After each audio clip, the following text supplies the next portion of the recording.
यहाँ तक देखने के लिए धन्यवाद। फिर मिलते हैं अगली क्लास में नए टॉपिक के साथ। Welcome back students, lawyer believe law academy में आप सभी का एक बार फिर स्वागत है। आज तारीख हो गई है 16 जून 2025 और आज हम डिस्कस करने वाले हैं आज के लीगल करंट अफेयर को। मैं आपका मेंटोर राजीव और आज हम डिस्कस करेंगे आज के लीगल करंट अफेयर को। ठीक है, तो आज का जो पहला लीगल करंट अफेयर है वो इस तरीके से है कि killing civilian with the official gun in plain clothes not a part of the police duty. Section 197 CrPC the sanction is not needed to prosecute. Supreme court ने यहाँ पर कहा कि सिविलियन की हत्या पुलिस ड्यूटी का हिस्सा नहीं है और सेक्शन 197 सीआरपीसी का सेक्शन प्रोसिक्यूशन के लिए जरूरी नहीं है। सुप्रीम कोर्ट ने इस तरीके से कहा। तो सबसे महत्वपूर्ण बात यहाँ पर सेक्शन 197 आपको नोट करके रखना है और आपको इसके बारे में हम आगे डिस्कस करेंगे। तो आज के करंट अफेयर में जो भी मेन जो चीज़ निकल के आई है वो निकल के आई है हमारी सेक्शन 197। अगले जो लीगल न्यूज़ है उससे पहले मैं बता देता हूँ कि अगर आप चैनल पर नए हैं तो चैनल को लाइक करेंगे, सब्सक्राइब करेंगे और अपने सभी दोस्तों तक शेयर करेंगे, क्योंकि यहाँ हम लेटेस्ट करंट अफेयर को डिस्कस करते हैं, प्रीवियस ईयर के क्वेश्चनों को डिस्कस करते हैं विद द लिंक करके करते हैं जो आज जो कि रोज के करंट अफेयर होते हैं। तो ठीक है, उसके लिए आपको सबसे पहले जो हमारे चैनल के लाइक करना पड़ेगा, सब्सक्राइब करना पड़ेगा और जो फटाफट जो नोटिफिकेशन आपको मिले तो उसके लिए तो आपको हमारे साथ जुड़ना ही पड़ेगा। तो चलिए आगे डिस्कस करते हैं फटाफट से अगली करंट अफेयर को। जैसे कि मैंने आपको पहले भी बताया है कि अगर आप चौधरी चरण सिंह यूनिवर्सिटी के स्टूडेंट हैं तो आप जो है यहाँ से प्रीवियस ईयर के क्वेश्चन पेपर को डाउनलोड कर सकते हैं। ठीक है, ये हमारा यूट्यूब का चैनल है। इसमें यूट्यूब पर जाने के बाद आप यहाँ पर एक देखेंगे कि यहाँ पे एक लिंक दे रखा होगा, उसके बाद आप हमारी वेबसाइट पर जा सकते हैं। वेबसाइट पर जाने के बाद वहाँ से आप बहुत डिफरेंट तरह की वीडियोज़, नोट्स वगैरह डाउनलोड कर सकते हैं और साथ में आप वहाँ के करंट अफेयर को भी डाउनलोड कर सकते हैं, जैसे कि मैंने यहाँ पे आपको दिखाया है।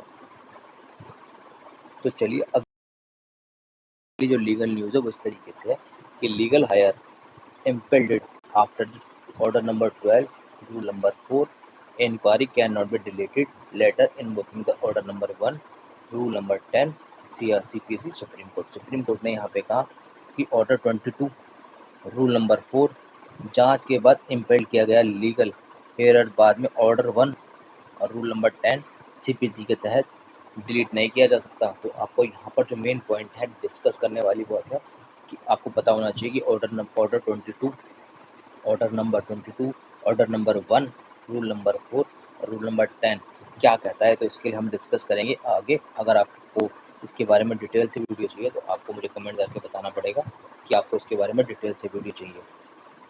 तो चलिए फटाफट से अब अगली लीगल न्यूज़ पर बढ़ते हैं। अगली लीगल न्यूज़ जो है रेस जुडिकाटा, इसको अंडरलाइन कर देना, ये बहुत ही महत्वपूर्ण है। इस पर कई बार क्वेश्चन आता है कि रेस जुडिकाटा का प्रिंसिपल क्या कहता है। The different stages of the same proceeding as well as. Supreme court ने यहाँ पर कहा कि रेस जुडिकाटा का सिद्धांत एक ही प्रोसीडिंग को अलग अलग स्टेज पर लागू किया जा सकता है।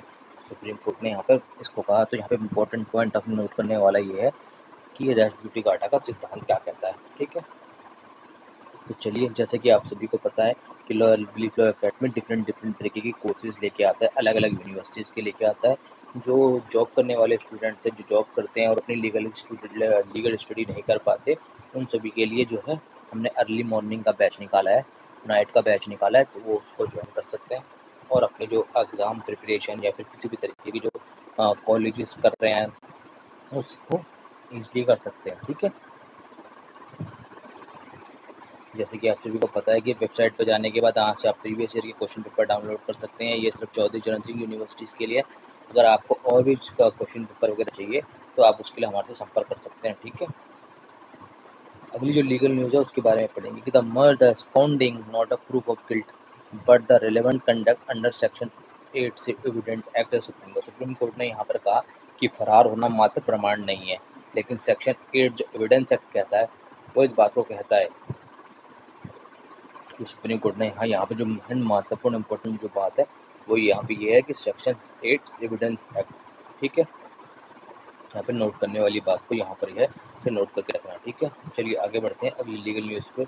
अगली लीगल न्यूज़ यहाँ पे कहता है कि threaten independence of legal profession, कहता है कानूनी पेशे की स्वतंत्रता का खतरे को बताता है। सुप्रीम कोर्ट ने यहाँ पर बताया कि बार बार जो समन जाते हैं ना अरविंद दत्रा को ईडी के द्वारा, तो ये लीगल जो हमारी जुडिशरी है, जो हमारे लीगल प्रोफेशन है, उसकी इंडिपेंडेंस को खतरा बताया।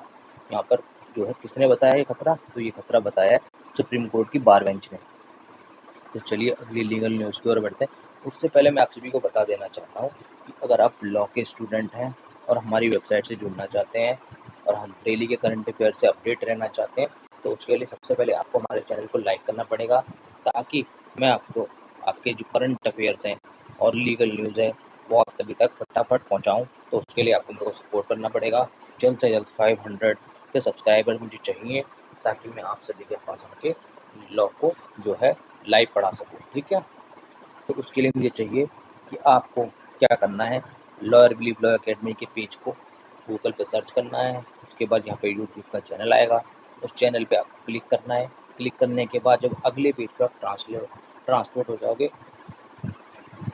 तो हम यहाँ पे देखेंगे कि यहाँ पे एक लिंक दे रखा है। इस लिंक पे क्लिक करेंगे तो अगले पेज पे चले जाएंगे। अगला पेज कुछ आपको इस तरीके से दिखाई देगा। यहाँ पर देखो कितनी सारी वीडियोज़ हैं। चौधरी चरण सिंह यूनिवर्सिटी का यहाँ पर पूरा सिलेबस मैंने डिस्कस किया हुआ है और धीरे धीरे कर भी रहा हूँ। यहाँ पर आप प्रीवियस ईयर के क्वेश्चन पेपर डाउनलोड कर सकते हैं, नोट्स ले सकते हैं। देखिए कितने तरीके के बहुत सारे नोट्स हैं ना यहाँ पे। तो ये सारे नोट्स आप यहाँ से डाउनलोड कर सकते हैं, ठीक है। तो चलिए अब आगे बढ़ते हैं फटाफट से। चलिए आज की जो लीगल न्यूज़ है वो तो कंप्लीट हो गई है, लेकिन इसके अंदर हम जो डिस्कस करेंगे, आज का जो क्वेश्चन है वो आपको मुझे बताना है कि एक्सप्लेन करना है procedure of substitution of legal higher under the rule 4 order 22 CPC। Can the properly implied the legal higher is subsequently removed from the proceeding. तो इसका क्वेश्चन क्या बनता है? क्वेश्चन इस तरीके से बनता है कि धारा 197 CRPC के तहत सार्वजनिक सेवकों के लिए सुरक्षा के दायरे पर चर्चा करेंगे, या फिर सादे कपड़ों में किए गए कृत्यों के लिए पुलिस अधिकारी इस धारा के तहत प्रतिरक्षा का दावा कर सकता है। हाल ही में सुप्रीम कोर्ट ने के निर्णय का उल्लेख करें। तो यहाँ पर दो अलग अलग तरीके के क्वेश्चन है। पहला क्वेश्चन आपको जो है वो दूसरे तरीके का है, ये है आपका लीगल हायर को लेके, और हिंदी मीडियम के जो स्टूडेंट्स हैं उनके लिए ये वाला क्वेश्चन मैंने दिया है, ठीक है। तो आप इसको डिस्कस करेंगे, नोट्स बनाएंगे, और नोट्स बनाने के बाद इस सवाल का जवाब देंगे। अगर आपको नहीं समझ में आता तो मुझे बताइएगा, कमेंट कीजिएगा, मैं इसका आंसर आप सभी के लिए लेके जरूर आऊँगा। अगला जो क्वेश्चन है वो आपको डिस्कस करना है explain the how the res judicata operate as a bar to subsequent proceeding as well as the different stage of same proceeding. तो यहाँ पर जो समझाना है आपको कि रेस जुडिकाटा कैसे बाद की कार्रवाई के साथ साथ एक ही कार्रवाई के विभिन्न चरणों के लिए बाधक के रूप में कार्य करता है, ठीक है। तो आपको यहाँ पर इसको डिस्कस करना है।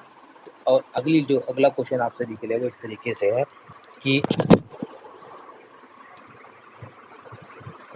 से है कि discuss the balance between the investigative agency power and protection of lawyer the professional independence with the reference of recent ED summon cases. हाल ही में ईडी समन मामलों के संदर्भ में जांच एजेंसियों की शक्तियों और वकीलों की पेशेवर स्वतंत्रता के संरक्षण के बीच में संतुलन पर चर्चा करनी है, ठीक है। अगला जो क्वेश्चन है वो इस तरीके से है कि how does the conduct to accuse become a relevant under section 8 evidence act. Can the absconding be treat as a admission of guilty. आरोपी का आचरण धारा 8 में साक्ष्य अधिनियम के तहत कैसे प्रशासनिक हो सकता है, और क्या पलायन को अपराध की स्वीकृता माना जा सकता है। तो आपको इसके क्वेश्चन पर डिस्कस करना है, ना समझ में आए तो मुझे डिस्क बताना, मैं आपको इस पर जो है इसका जवाब देने का पूरा कोशिश करूँगा टाइम निकाल कर। तो चलिए आज तक यहाँ तक की वीडियो देखने के लिए धन्यवाद। चैनल पे बने रहिए, फिर मिलेंगे आपसे अगली क्लास में, तब तक के लिए धन्यवाद।